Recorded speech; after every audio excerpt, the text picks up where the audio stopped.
shaving company Gillette, whose slogan is "the best a man can get," has people divided over their new ad that targets toxic masculinity in the wake of the Me Too movement. Gillette's brand director said that the ad is a realistic look at what's happening today and aims to inspire change by acknowledging that the old saying, "boys will be boys," is not an excuse. Take a look at some of the ad.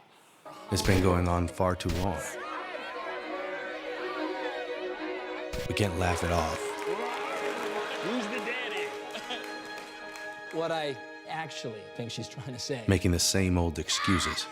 Boys will be boys. Boys will be boys. Boys will be boys. But something finally changed. Allegations regarding sexual assault and sexual harassment. But she says And there will be no going back. Because we believe in the best in men. Now, while many praise the message Gillette was trying to convey, there's also been an intense backlash. Critics believe that the ad demonizes men and perpetuates a negative stereotype about them. In fact, many men are threatening to never buy Gillette products again. So ladies, would you say this ad sends a powerful message or a wrong one? I watched this and I was so moved by it. I thought, wow, you know, just to see men joining together in unity to be great men. That's what I saw when I saw it. I didn't see anything negative. I thought like, well, if you're on the right side, you're like, yes, this is great. I think if you're not, then you might see it as like, well, we didn't do nothing wrong to begin with. But there has been some difficulty. I think that's like, even if you watched a thing about women, like I tried to think about on the other side. If I watched a commercial that was like women being catty towards one another, snickering and talking down hallways and being like, she whack, she thinks she all that, and blah, blah, blah, blah, blah, right? I would like to say that I'm a part of, you know, those girls that we like to empower women up here. We are always like, yes, women.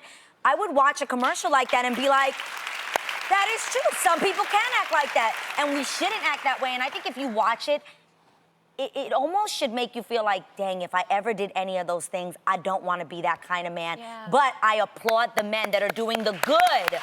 Like the guy, like the father that steps in and sees those two boys fighting each other and goes, that's not what we do to each other. Yeah. I don't, can somebody tell me what was wrong with it? In a world of consumerism, I also think, I appreciate today when brands take a huge risk of billions of dollars to take a stance in the conversation we all should be having right now, right? Let's start there.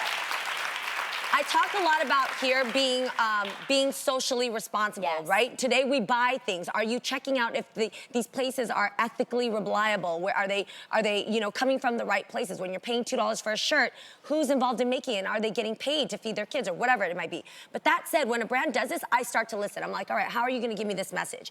When I look at this, I personally love it because obviously, as a woman, not a man or a person who buys Gillette, although I bought Gillette, but I know this is geared towards men. As a woman, I have seen and have been a part of all of those things that have happened to me, my mom, my aunt, my sisters. There's that, okay? Then the second part is I'm like, okay, let's think about the people that are offended by this. The people that are offended by this by saying not all men are like this, boo, that's not the message. We're not talking about who's guilty. We're talking about it's still happening. 2019, it's still happening. So there's that. And then the second part is, okay, if you're gonna sit there and be like, well, I ain't that, here's the thing. Adrian, you hit it on the head. When you look at that commercial, there are two parties involved in those scenes. So if you're not the dude that does those things, well, then be the dude to start to stand up for it. Exactly. Be the dude to stop it. Exactly. Pick a side. Exactly. And you should feel good if you are the good guy. You should be like, yes.